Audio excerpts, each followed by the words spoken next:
The morning was quiet and cool in the busy downtown area. The streets were just starting to fill with cars and people rushing to their jobs.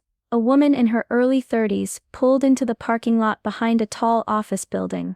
It was her first week at a new job, and she liked to arrive early before the rush began.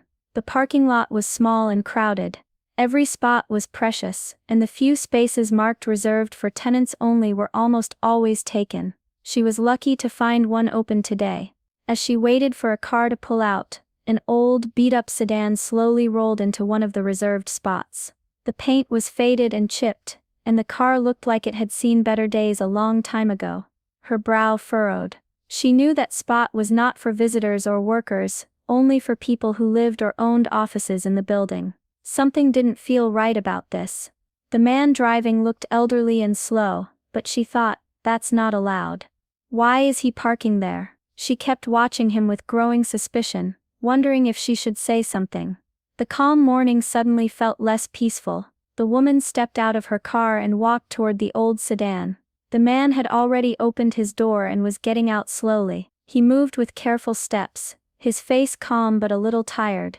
He wore a plain coat and an old cap, and his hands shook slightly. She took a deep breath and called out gently, "Excuse me, sir, this parking spot is reserved for tenants only. You can't park here." The man looked up at her and nodded quietly. He didn't say anything right away. She repeated herself, a little louder this time. "You really can't park here. This is private." He gave her a small smile, almost like he understood but didn't want to argue. "It's all right. I know this place well," he said softly. She frowned. His calmness confused her, and she felt her frustration grow. "I'm sorry, but the rules are rules. If you don't move your car, I'll have to call building security." The man's eyes didn't flash with anger or fear. Instead, they held something gentle, almost like forgiveness. "I'm not here to cause trouble," he said quietly, then started walking slowly toward the back of the building.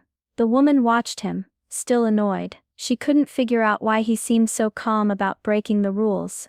Around her, a few people began to notice the scene, whispering quietly. One of her coworkers leaned over and said, "That old man's been here before. Nobody knows much about him, but he's always around." She nodded, feeling sure she was right to stand her ground. This man was just ignoring the rules, and she wasn't going to let it slide.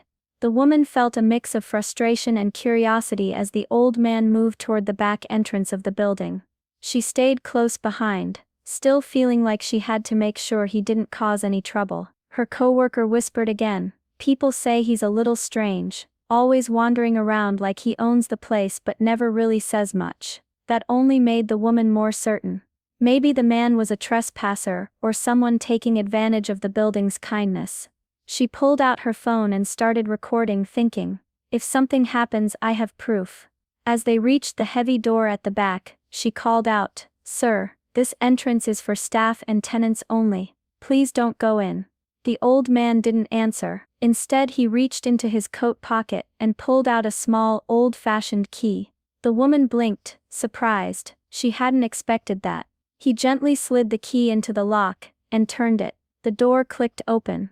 The woman froze for a moment, unsure what to do next. Then the old man looked back at her and said quietly, "After you." Confused but curious, she stepped inside.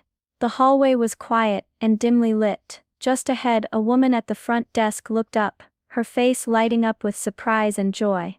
"Mr. Harold, you're back," she exclaimed, standing up quickly. Suddenly the woman realized this wasn't just any old man. The woman stood frozen in the dim hallway as the receptionist smiled warmly at the old man. "Mr. Harold, you're back," she said, clearly happy to see him. Another employee came out from a nearby office, eyes wide with surprise and respect. The old man, Mr. Harold, nodded quietly, but looked tired. The woman couldn't believe what she was hearing. He wasn't just some random old man, he was someone very important here. The receptionist explained softly, "Mr. Harold is the original owner of this building. He built it himself more than 40 years ago. He wanted a place where people could work and live comfortably. He's been retired for a while, and lately he's been coming back to check on things." The woman's face burned with embarrassment. All this time she had been so quick to judge him. She looked at his worn coat and his old car and had assumed he didn't belong here. But here was a man who had literally built the place she worked in, visiting quietly, without any fuss. Mr. Harold didn't say much. He smiled gently and motioned for the woman to follow him a little further inside. "I come here to see how things are going," he said softly, "and to remember."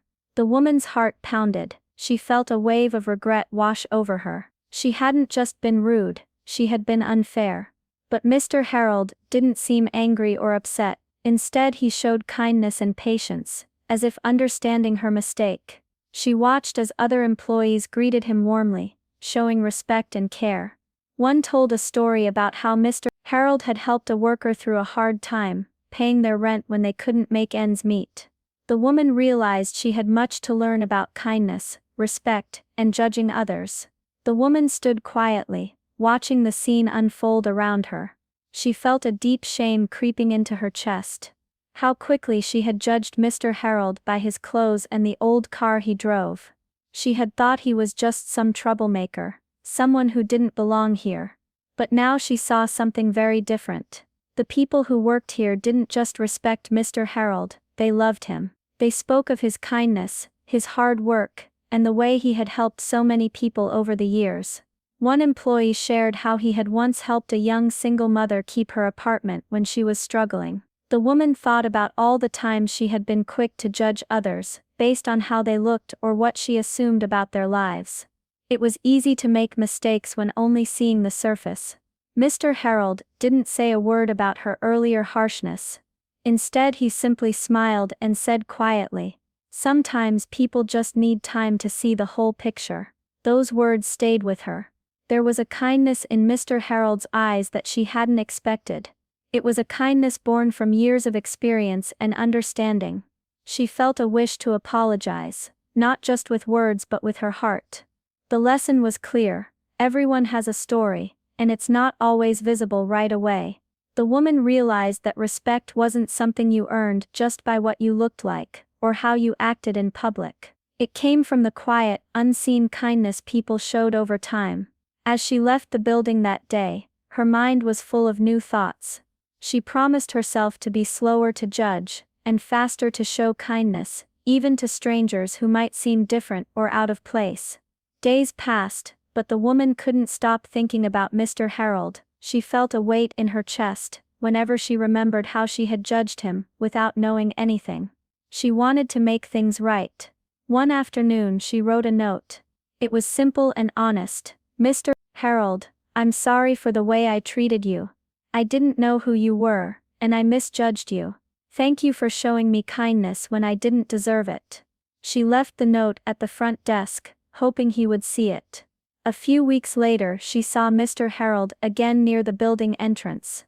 This time, instead of standing back, she opened the door for him with a smile. He looked at her with gentle eyes and said, "Thank you." They spoke for a few minutes.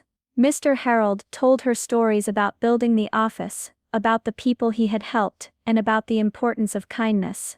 He said he often came early just to watch how people treated each other. "Kindness," he said softly, "reveals more about a person than their resume ever will." The woman nodded, feeling a new respect deep inside her. She realized that sometimes, people carry their stories quietly, hidden beneath tired clothes and old cars. She promised herself never to judge someone too quickly again. From that day on she greeted everyone with warmth, remembering Mr. Harold's grace and quiet strength. The experience changed her. She became a better coworker, a kinder person, and someone who looked deeper than the surface. Sometimes the people who seem the quietest or the simplest carry the greatest stories.